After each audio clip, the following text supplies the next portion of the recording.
Masifotise mbukeli ngalentsasa yomhla wesithandathu kule yomnga. Yeyi andikwazi ungatsho mbukeli ukuba njoga sihleli nje sinxaphile enqatsini yelanga kude ke kutshise nomthunzi lo wimbala. Hayi ke andifuni nokuyiphatha eyamaxa kufuneke ke sibeke icala ngokuhlwa. Kodwa silapha namhlanje.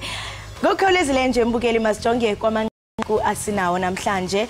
Ke kwadutyulwa ke kwasweleka abakhwetha ababini enqamakhwe. Elinye lithi ke umbutho ye-ANC ithi uNelson Mandela uzakuhlala ekhunjulwa ngemisebenzi yakhe yoluntu.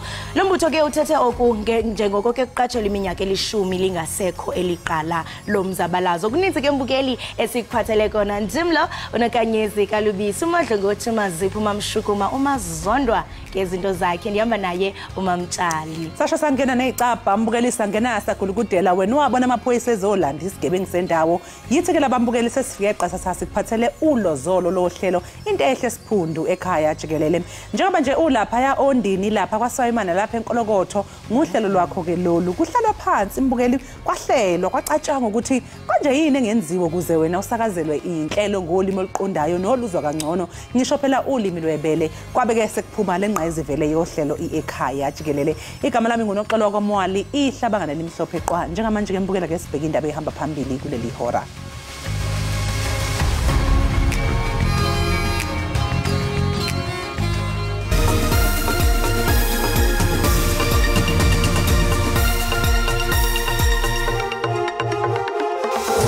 Abanye bayakhala bathi hey sihlambeni nabazawungena kufanele ungena ngomsa abanye abantu kuba nexhala abantwana ababaze babeka phi kwakwenzekani ku Kudutyulwe kwasweleka abakhwetha ababini enqamakhwe kwiphondo laseMpuma Koloni. What role will traditional leaders play when you take the land into the hands of the state? Umholi we-Economic Freedom Fighters uJulius Malema unxuse amaqembu ezombusazi ukuthi abekezelelane njengoba kuza ukhetho likazwelonke nje ukusho lokhu ngesikhathi eyokotha unomthebe wesizwe samaZulu.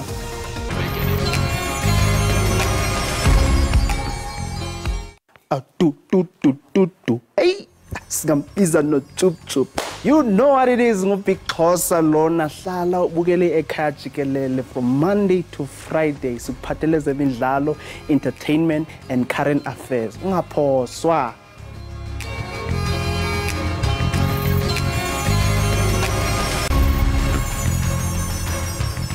Usapho labakhwetha ababini abadutyulwe basweleka bekunye nomntakwabo enqamakhwe kwiphondo laseMpuma Koloni lumemelela kwiarhente zonyanzeliso mthetho ukuba sithabatha amanyathelo ngokukhawuleza ngakwezi zigilamkhuba. Omnye wonyana bolusapho utshintshelisana ngeencwina nezigulo esibhedlele unobangela wesisiganeko awukaziwa.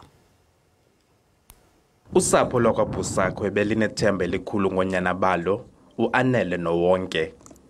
Olusapho belijonge kusuku apho bazobuya khona bengamadoda. Kodwa ngoku bajongene namalungiselelo omngcwabo. Oh sitandathekile. Asiyazi neyokuqala neyokugqibela noba masithini bekuthini. Because sizange siyibone into enje. Sizange sive.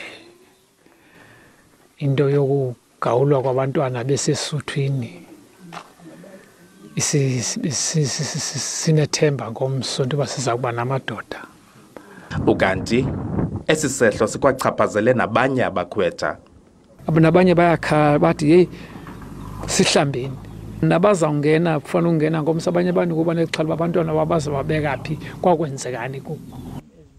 Inkokheli zomthonyama nazo zithi zothukile sesisehlo.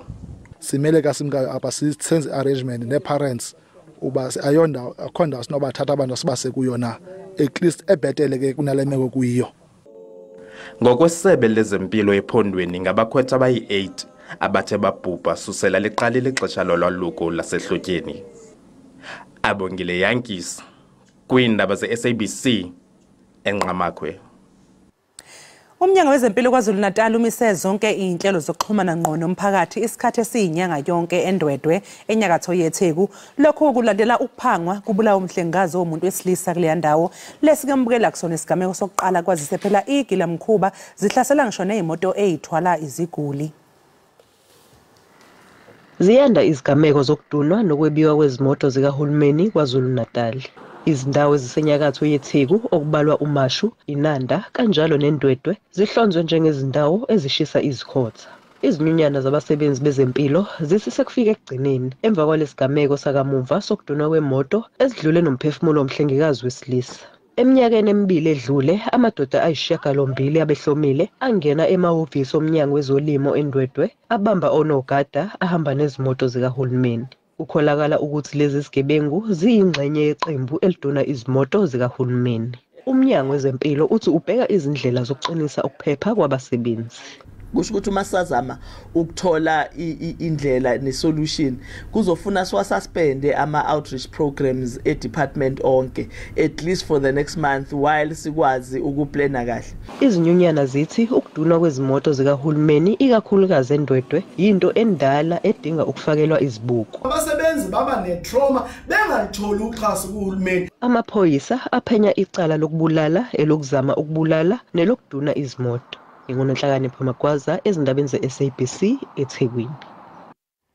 I-ANC ithi owayesakuba ngumongameli weli uNelson Mandela ongasekhoyo uyakuhlala ekhunjulwa ngokuzinikela kwakhe ngokusebenzela abantu ngentobeko nenhlonipho. Izolo ke bekuphawulwa 10 leminyaka oko wasweleka umongameli wokuqala weli lizwe owanyulwa ngokwentando yesininzi. uMadiba ubhubhe ngonyaka ka-2013 eneminyaka engama-95 ubudala emva kokugula ixesha elide. uMadiba oyingqalabuthu yomzabalazo obonakala futhi njengomholi omkhulu kunabo bonke emhlabeni. Owayehola uphiko lwezomkhonto wesizwe kwe-ANC aphinde futhi abe umongameli wokuqala eNingizimu Afrika onsundu. Kodwa-ke iqembu lakhe lezepolitiki inhlangano ebusayo uKhongolose uthi namhlanje usuku lokubungaza ngaye uMadiba kubheke negxathu eNingizimu Afrika esilithathile. Marking the 10 years of his passing is something that really is should be introspective for many people who are Democrats, who are patriots. Iqembu lakhe uMadiba libhekene nengqinamba manje. Ukhetho langonyaka ozayo selifaniswa nokhetho lango-1994 lapho uMadiba adla khona ngamalengiso engena njengomongameli waseNingizimu Afrika. Ngonyaka ozayo abaningi sebeqagulile ukuthi inhlangano ebusayo iANC angeke kuhambe kahle okhethweni. I don't think that we should try and even compare the period of Nelson Mandela to the period of Ramaphosa in 2023 2024. Umzukulu walengqalabutho yomzabalazo uNkosi uMandela uthi umkhulu wakhe kumele akhunjulwe kuzwelonke kakhulukazi nasemhlabeni ngokuthi wadlala igxathu elikhulu enkululekweni yabantu basePalestine nalapho iNingizimu Afrika kumele iqhubeke naloyo mzabalazo. We felt on this day of his passing we want to come and lay 3 wreaths at the feet of his statue. As you know, here in the Union Building lies the tallest statue of Madiba in the world. Umhlaba wonke jikelele ubungaza yona leminyaka eyi10 solweke lo engumongameli waseNingizimu Afrika ashiya emhlabeni. Ngingusamkele Maseko ngibekele izindaba ze-SABC eGoli. Inhloko yamajaji uRaymond Zondo iyayichitha insolo ezithi izinkantolo namajaji kuleli kubanjwe ngobhongwane futhi akekho salethe phambili ubufakazi obukhomba lokho. Ijaji uZondo belethula inkulumo engqungqutheleni yamajaji yeinsuku ezintathu eSun City eNorth West. Isiqubulo selengqungquthela sithi towards a single, effective and fully independent judiciary. Inhloko yeqendelo zomthetho kweli uJudge Raymond Mlungisi Zondo ithi sekuyiminyaka emine isenza isimbonono sokuba abanobungqina bokubanjwa kwabezomthetho ngoqhoqhoqo mabeze ngaphambili nobungqina kodwa namhloku akekho seze nobubungqina ngaphambili. For 4 years I called for everybody who had evidence that the judiciary in South Africa is captured and nobody came with any evidence. uJudge Zondo uthi abenze izityholo ngabafuna bezomthetho kweli bajonge ngeliso lesikrokro. The accusation is made by those who wish to ensure that the judiciary of South Africa is not trusted by the public. Kutsha nje abezomthetho bajongene nezitsholo eziliqela kuquka nengxelo kwakusithiwa iqulunqwe bezobunhlola baze abeagente ezobunhlola bema enhla besithi lo ngxelo ayiqulunqwanga babo. Elinye ixhoba lezo zitsholo kumongameli wejaji eGauteng uJudge Dustin Mlambo. The author of the report applied for a job at Legal Aid South Africa many years ago, more than 10 years ago, when I was chairperson of Legal Aid South Africa. He didn't get the job. I was not involved in that process in whatever manner. But from that day onwards, to date, he continues to accuse me. He's even created a website that hurls insults at me and any other judge who finds against him. Thank you. Le nkomfa yejaji iza kuqhuba de kube ngolwesine. Inkokheli ye-EFF uJulius Malema umemelele ukunyamezelana kwezopolitiko KwaZulu-Natal phambi konyulo Jikelele kunyaka ozayo. Malema ukuthethe oku ngethuba etyelele ikumkani yamaZulu uMisuzulu kaZwelithini olundi kwiphondo laKwaZulu-Natal. Malema uthe nangona umbutho wakhe uhlaba ikhwele lokuba kuthatha umhlaba ngaphandle kwembuyekezo, iziko lenkokheli zemveli lisaza kuba ngabanini balomhlaba kodwa liseza kuphendula kurhulumente. Umholi we-EFF uJulius Malema uyakuphika ukuthi imiso zeqembu labo ziyaphikisana kanjalo nezimiso ze-Ingonyama Trust okuyiyona ke engaphansi kwesilo, njengoba i-EFF ikholwa ukuthi umhlaba awubuyele kuhulumeni bese kuthi ke umhlaba olapha KwaZulu-Natal ongama-hectare angango-3 million wona angaphansi kweso lesilo. What role will traditional leaders play when you take the land into the hands of the state? That question doesn't arise because the traditional leaders are the state. So part of how you manage that nationalized land will include the involvement of traditional leaders in the allocation and distribution of such land. So we don't find any contradiction at all. Indlunkulu iphinde yaphefumula futhi ngalolu hambo lwe-EFF ethi wonke amaqembu avumelekile futhi amukelekile lapha ukuzocela ibusiso. We want democracy ibe namandla. The king wants to strengthen the democracy. Ufuna ukuthi bazi sibonke bazi ingane zakhe. Inkosi ayikwazi ukubandlulula ethi kunamaqembu epolitiki engawafuni. Lolu ke bekuluhambo lwesibili lukaMalema evakashele indlunkulu njengoba uke akwenza lokho ngaphambilini esilweni uZwelithini kaBhekuzulu eindabeni ze-SABC. Nginguvusi Khumalo Olundi. Kufanele kungenelele ngokusheshsha ukuxazulula ingqinamba zokuntuleka kwamanzi eindaweni zasemakhaya KwaZulu-Natal. Lokho kusho umphakathi osenkandla ngaphansi kwesifunda somasipala iKing Cetshwayo enyakatho yesifundazwe. Lokho kuza emva kombiko wekhomishana elwela amalungelo abantu odweba isithombe esingesihle ngokuntuleka kwamanzi kulesi sifundazwe. Lapha kusesigodini sasevutshini enkandla. Le ndawo ingezinye ebezinenkinga enkulu yamanzi ahlanzekile. Inkosi uThembi Nkosi Xulu usebe inkosi yalapha iminyaka engama-23. Inkosi uXulu ithi kuleminyaka engama-20 edlule izakhamuzi bezithwele kanzima lapha, kepha ke manje seqala ukubonakala izinguquko.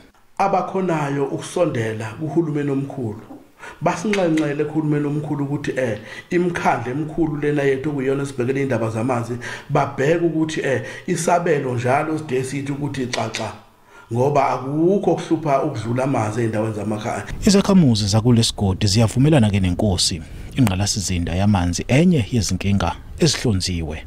Sinenkinga yamanzi ayaphuma sikwesi isikhathi engaphumi mhlambe iviki engekho njengoba kuzo December nje silasokola khona kakhulu ngo December.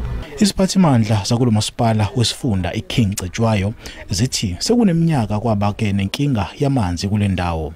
Umasipala uthi ususebenzise imali eyevile ku1 billion rand ukuzama ukulungisa lenkinga.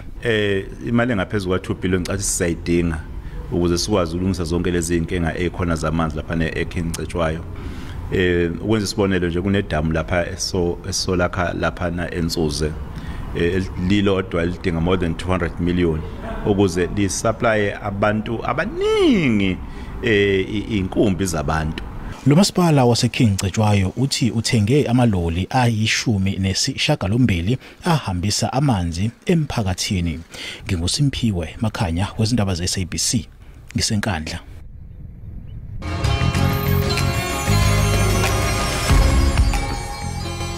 Sibambe ngazibini imbukeli we-Ekhaya Jikelele ngokuba usahleli nathi kanti lufuna ukulungisa usapho labakhwetha ababini abadutyulwe babulawa kunye nomninawa wabo kwilali yaseNcwazi eNqamakhwe eMpuma Koloni.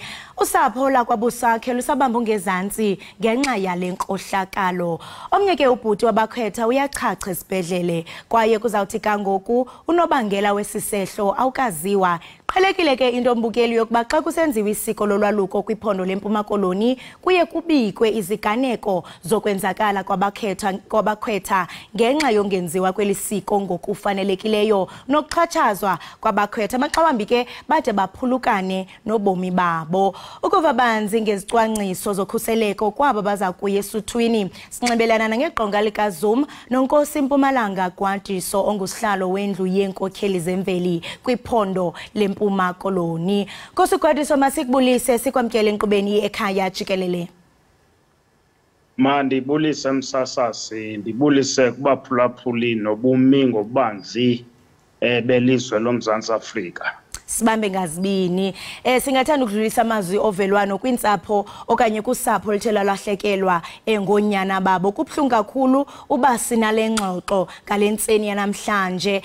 Nkosi Gwantiso kwisehlo sokubulawa kwabakhwetha basesuthwini ingaba mhlawumbe loluphi ulwazi elithena bekanti niyalifumana malunga nokuthe kwenzeka nokukhokelele kwesisehlo? Okokuqala msasazi mandithathe lithuba ndithi tuthwini kusapho lakwabusakhe. Ndithi tuthwini kusapho lonke labantu abaye bathi abantwana babo bebeyesuthwini bafumana isehlo sokokubana babe bangawa bephaya esuthwini. Ndithi akuhlanga lungehlanga makulalwe ngenxeba. Msasazi okokuqala nje ndifuna ukukhalima isehlo esenzekwe kumzi wakwabusakhe sokokubana abantwana babo bathi bebeye ngovuyo kusithiwa kwenziwa amadoda esuthwini suke behlelwe sisehlo esenziwa ngabomi sokokubana babe bangadutyulwa besesuthwini ifane nalanto yokokubana uthi ungavalela isilwanyana eyadini uphinde uthi uhambe wayozingela usibulale ngokusidubula.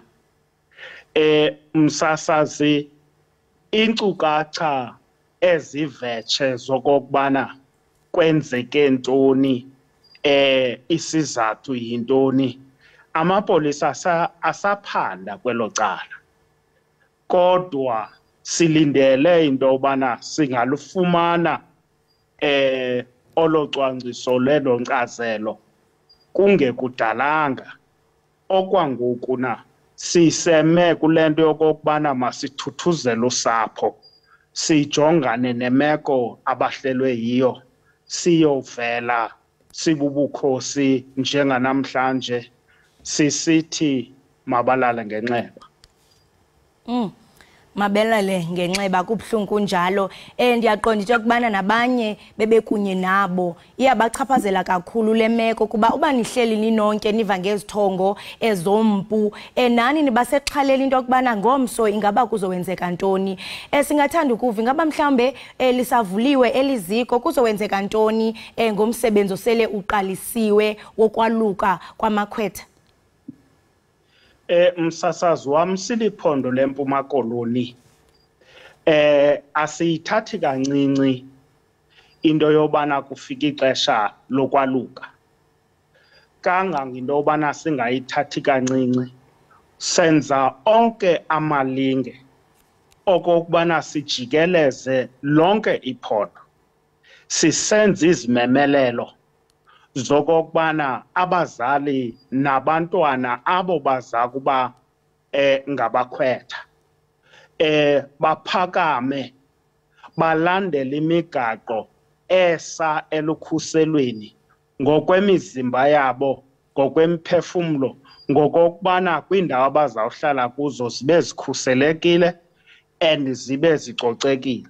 Nakwesi sigaba ke msasazi senze kangangoko into kokubana senze imibhobhosho kangangento kokubana kangangoba silungiselele. Zithe bazalala ngoku amaqumrhu, iitimu, amaqela ahamba ayojonga imeko, najonge nayiphi into enokuhla ngomzuzu kubekho uhlangulo apho kukho ingxaki khona. So senze wonke kolo malungiselelo, sincediswa zii-partners that ii-NGOs, urhulumente nabo bonke abantu abafanelekileyo into yobana bangabe banelungelo loba bangayinxalenye yayo yonke le nkulethu sisebenza nabo.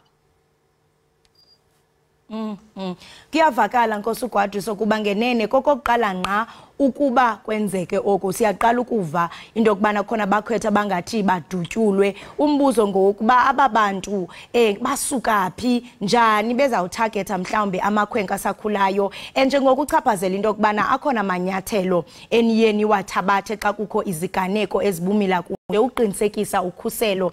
Ingaba kubaluleke ngantoni into yokubana kube khona insebenziswano, ingabi nini kuphele nisuka kwi-traditional leadership, nisebenzisane namapolisa and ne-community at large, kuba xa siyajonga ezi zinto zenzeka apho kuzinze khona uluntu. Kutheni nje uluntu kubalekile into yokubana luhlale njalo lubeke iliso nokulwa, singatsho sithi kulwa nendawo esithi azikho semthethweni, kuba kuye kwaba khona ingxelo zokuba kukhona ososithwini abangekho semthethweni. Kubaleke njani into yokubana uluntu ngokubanzi lubeke iliso? Msasazi wam, kwimibhobhosho yethu esiyenzayo siyakhumbuza into kokubana kaloku ulwaluko olu yinto yengingqi, yinto yabazali.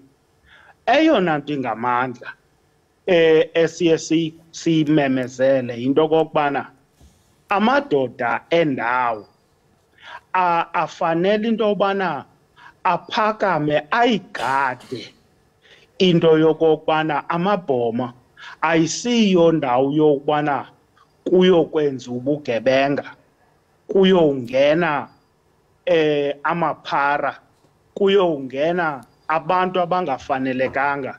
Sisithi phaya kaloku kuyokwenziwa amadoda ekufuneka amele lengingqi, amele esisizwe, kwakhiwa abantu abazawuba likamva lesizwe naloo ndawo. Ngoko kubalulekile into kokubana ukhuseleko ingabi into yomntu omnye, ibe yinto yendawo leyo. Okwesibili, kaloku msasazi, ukuba ngaba kwenzeka isehlo sobugebengu endaweni yakho, uba ngaba yenzeka kulaa family, sucinga uba ngomso ayikwenzeka kuwe. Yiprinciple leyo yobuntu nobulali endala, eyiyo laa nto kwakuye kuthi ke uba ngaba ndilahle kwezi nkomo zam, makuphakame lonke uluntu lundincedise sikhangele inkomo, ngoba ngomso kwamka ezomnye. Kwaziwe into yobana noba novela ngaphandle, laa ndawo yindawo ekhuselwe ngabantu bayo. Kunjalo ke msasazi nalapha kule yolwaluko, ngoba kwakhiwa amadoda azawuncedisa apha kule ndawo ekwembeni amangcwaba xa kuswelekelwe, ekukhuseleni oomama balapha, ekukhuseleni izinto zalapha. Ngoko ke iluxanduva le ndawo yonke ukhuseleko labantu bonke baloo ndawo. Nkosi uGwadiso ndiyathanda ukufumanisa into okubana yintoni enizimisele ukuyenza njengenkokheli zemveli uqinisekisa ukuba elisiko aligutyungelwa zizenzo ezoluhlobo kuba siyaqonda into okubana isiko lolwaluko lusiko oludala lusiko olinenkqayi apho ngenene abazali bazawuchulumanca belindelela amadodana ukuba abe ngamadoda yintoni eniyenzayo uqinisekisa into okubana niyalikhusela kunjalo nje siyathanda ukufumanisa into okubana kwaba abathe bazibonela ngamehlo esisehlo ingaba mhlambe ikhona intuthuzelo abayinikezwayo ngasemphefumlweni kuba kaloku kuba khona nabanye mhlambe siyaqonda ubana zikhona inkqubo ekumele zenziwe apho funeke kuhlanjwe khona elibhoma uqinisekisa into okubana kwenziwa mhlambe into esabu cleansing ceremony ingaba kuzawenziwa ntoni kubo nokuba mhlambe bafumane intuthuzelo engqondweni msasazi wam kwenye abanye babantu esisebenza nabo okanye amanye departments sihambisana naye u-social development okwazi uba makavele ngokokubana alungise ngokusengqondweni nangokusemphefumlweni nabani nalowo uthe wahlelwa sisehlo esikhathaza umphefumlo esikhathaza ingqondo siphinde ke ngoku kwelinye icala sikhuthaze amakhaya ngokokubana amasiko awo angawayekeli aphakame enze amasiko sisiya ke kulaa ndawo ke ithetha ngeento zee-cleansing ceremonies entontoni so amakhaya ke kufuneka akhokhele kwezo ndawo noba ke thina sibubukhosi sakucebisa apho kufanele sicebise khona kodwa kuyo yonke msasazi lento sifuna ukubuyisela ubunini bezinto kumakhaya kuluntu ingabi into yokokubana abantu bathi yonke into bayiphosa kurhulumente ngoba xa uyiphosa kurhulumente urhulumente unendlela enza izinto ngayo ezingaba mhlawumbi siyaphosana nento kokubana ikhaya lamathile lizenza ngolu hlobo izinto zalo Kosugwadiso masibambe ngazibini ngexesha lakho siyathemba into yokubana nezinzame namanyathelo enithini wabeke thaca etafileni uqinisekisa ukhuseleko lwabakhwetha ziza kuba impumelelo sibamba ngazo zozibini siyathemba into yokubana nokuba usapho luzawufumana intuthuzelo ngokuba kufunyanwe ezizikrelemnqa ezithe zenza lenhlwaleko ibhlungu kangaka enkosi kakhulu ngexesha lakho Enkosi msasazi amapolisa sisebenza nawo ngalo lonke ixesha kwitim esijikeleza nazo zonke ii-departments ezibalulekileyo sisebenza nazo enkosi msasazi sibambe ngazo zibini mbukeli ke besithetha nonkosi uMpumalanga Gwadiso wendlu yenkokheli zemveli pha kwiphondo leMpuma Koloni kulandela ke ukudutyulwa kwabakhethwa babini kunye nomninawa wabo ukuzawuthi gango kumbukeli basibhozo abakhethwa bathe babhubha susela okokuqale ixesha lolwaluko inhlunguphalo mbukeli kafana ucinge nje uyindodana usithi uyesuthwini ubuye sele uyibhokisi ingaba yintoni mhlambe singayenza singumzantsi Afrika uqinisekisa ukhuseleko lwabakhwetha nganxibelana nathi kumakhasi ubeke uluvo lwakho kodwa ngoku masithi qhwipha evenkileni qiniseka ugunqe ubukele Ekhaya Jikelele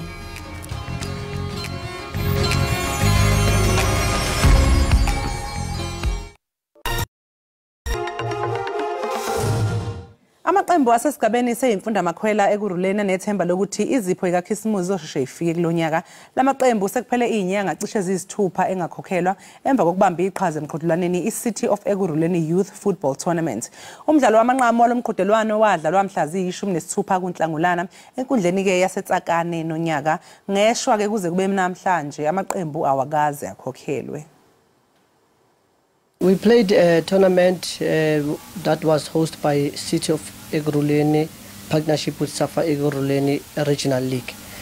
And then we went, and then they just promised us to wait, we'll get our money. And then after that, after 2 weeks, they just give us a letter that says the process of paying it will delay. They said that we must just wait a week, we'll receive our money. Very, very frustrating. The players are calling every now and then. We are even scared now that we might not play the next tournament. There are no funds, there's no trust anymore from the players. You know, people will come and rip you apart because of this situation. We have the best players. They are being poached now because of this situation.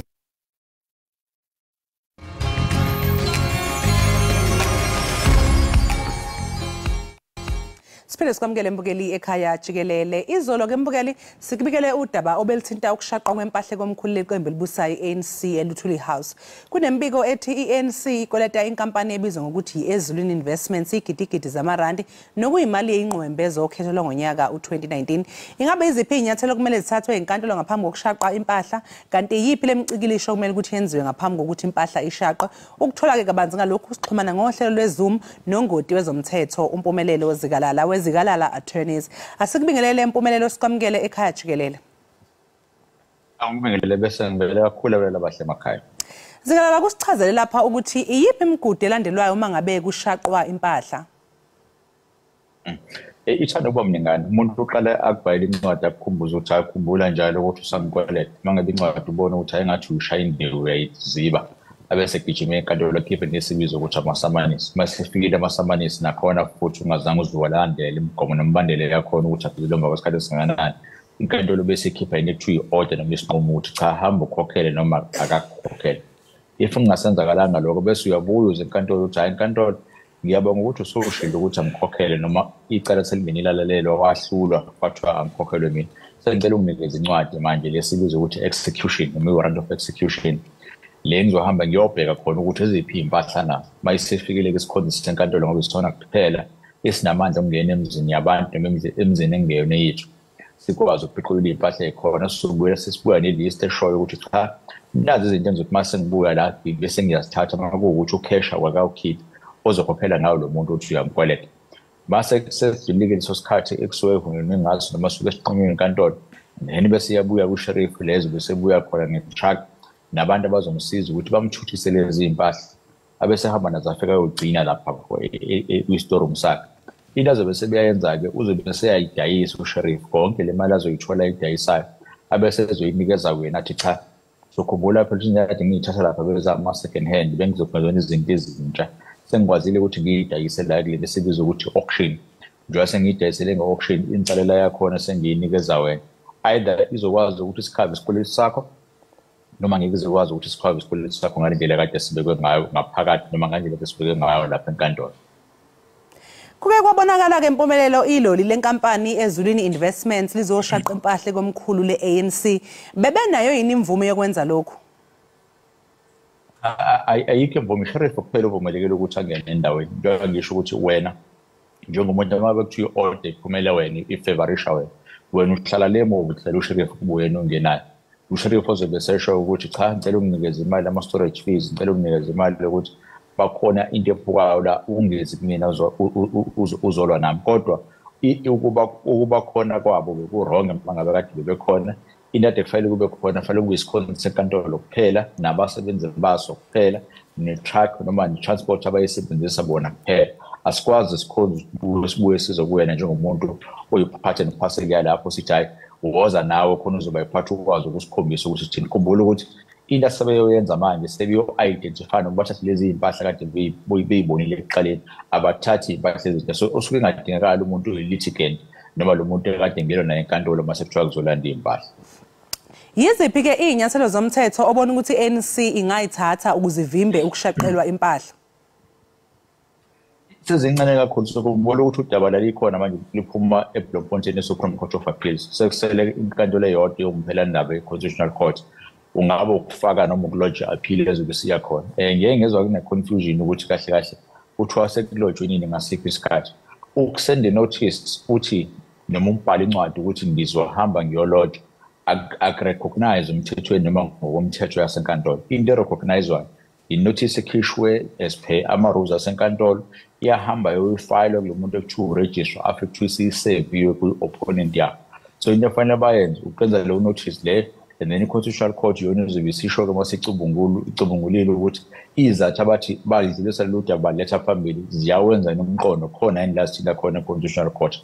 Asikhumbule akuwona wonke amacala adinga ukuthi i-Constitutional Court ingenelele kuwona. I-Constitutional Court ingenelele kulawo macala usho ukuthi azaba nama-applications amakhulu when it comes to the Bill of Rights, ukuchazwa komthetho ngendlela ejulile, indlela kwakwenziwa ngayo ekuqaleni ngoba sokhumbula ukuthi even i-new dispensation yethu uhulumeni wentando yeningi usanangena manje, so kusakhona aminye umthetho esasalele ngemuva.